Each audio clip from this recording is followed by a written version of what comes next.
Hello everyone, welcome to my channel. Today we'll discuss another new topic, Diversity in the Living World, Chapter 1, Class 11 Biology, NCERT.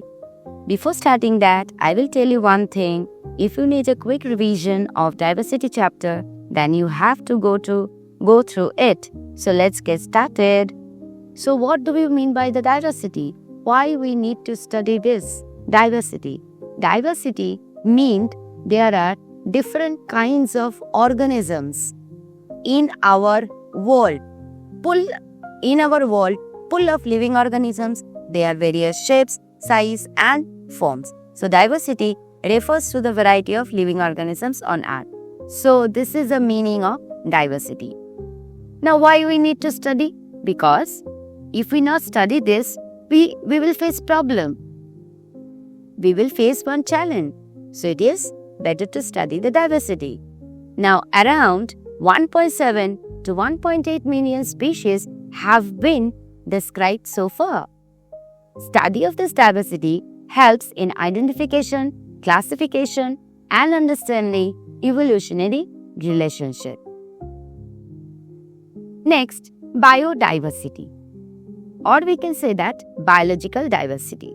Biological diversity means the total variety of organisms in the biosphere. India is one of the 12 mega diverse countries of the world.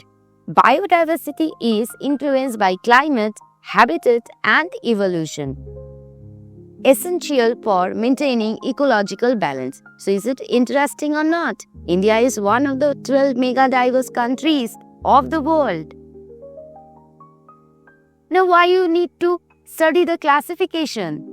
If we not study this, what sort of problems we have? It's a kind of challenge, that millions of species were present in the earth. Studying each individually, it's very much difficult. So, here comes the solution. Solution was discovered by the scientist. That is the classification. Classification groups organisms based on similarities and the dissimilarities. So, here is the conclusion that classification helps in easier identification, understanding relationship, predicting characteristic features. Next one, taxonomy and systematics. Before starting the classification, we need to understand what is called the systematics. Systematics is the study of diversity of living organisms along with the evolutionary relationship. Now, what do you mean by the evolutionary? Evolutionary relationship is nothing but it is simply related to the phylogenetic classification. If we come this word phylogenetic, that means we have to study the taxonomy. It depends upon the three fields: identification, classification, nomenclature. Now, this three is directly related with the taxonomy. That's why here also written science of identification, nomenclature, and the classification.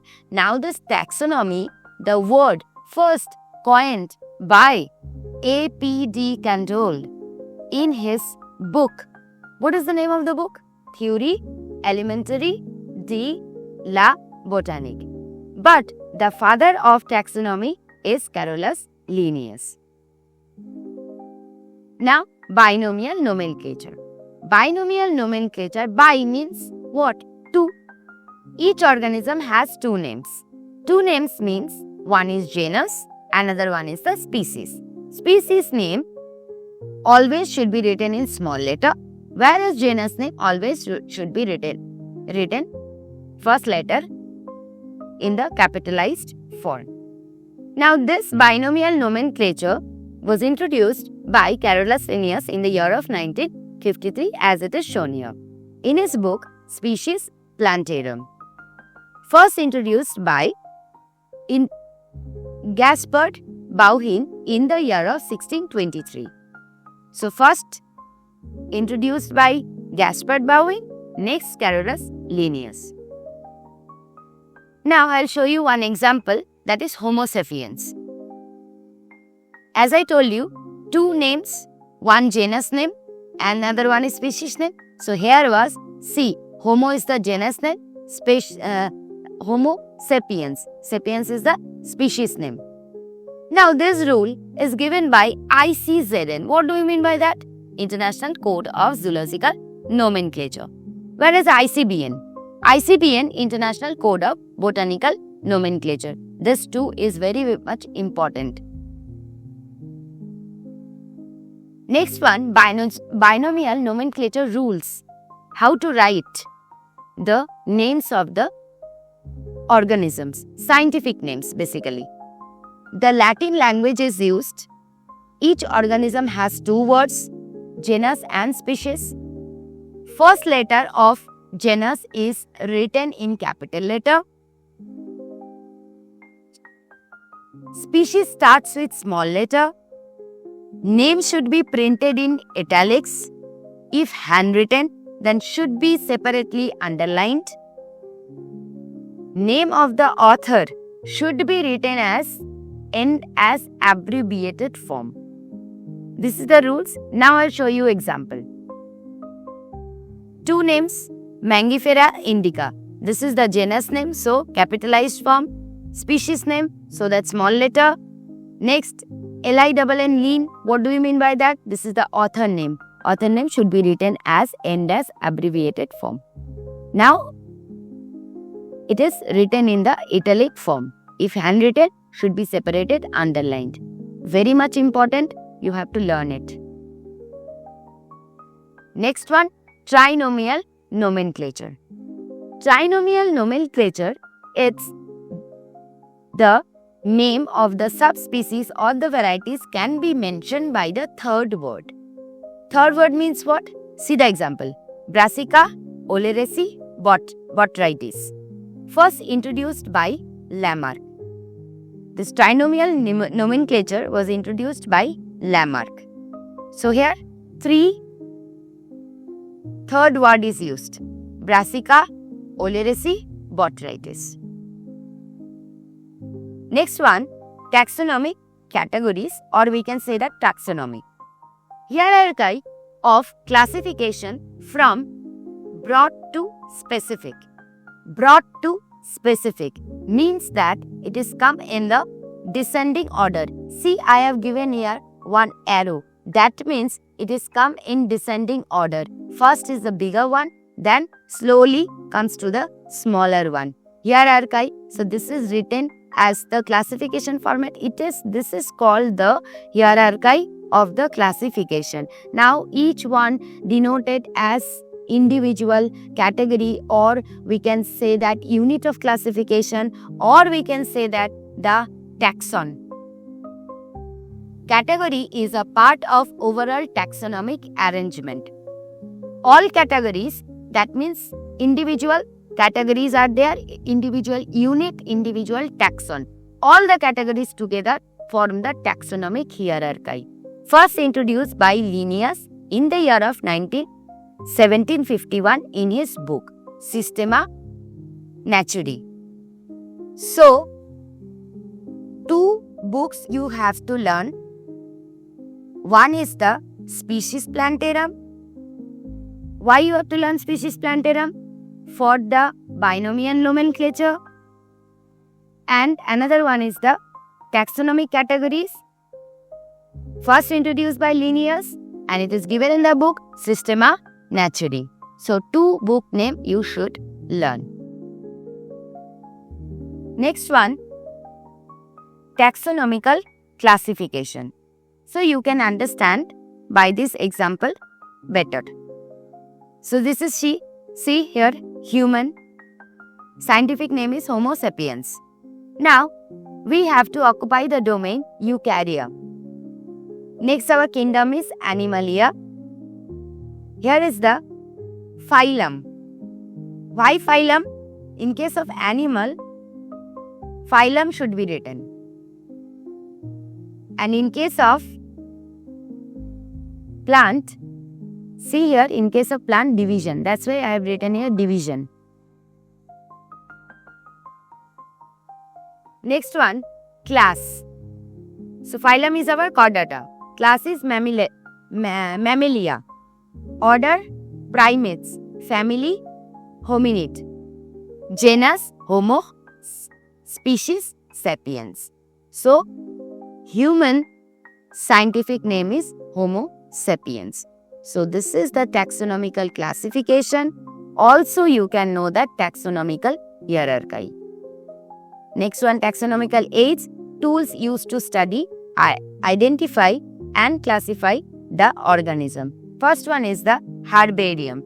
Herbarium means this is stores plant species in sheets. That means the dried plant specimens. Quick referral system and information from the herbarium sheet. We can get the information, that is the scientific name, local name, English name, date, place of the collection, family name, everything, collector names, everything. Next is our botanical garden. It contains the living plants. That means collection of living plant species. And also after that, so labeling, that means the scientific name should be written. Next one is the museum. Preserved plants and animal species for the study. Next one is the zoological park. Animals kept, basically the wild animals kept in protected environment, that means in the human care. The surprising element or the important features is that around 200 zoological park in India were present and central, and this was were present, and this is carried by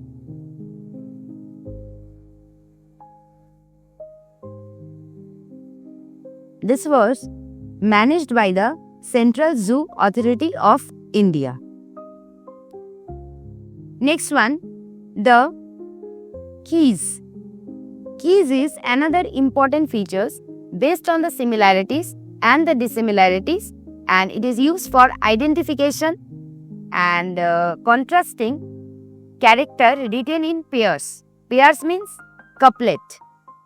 Each statement in the key is called the lead. Next one, the flora. Flora is habitat and distribution of plants species.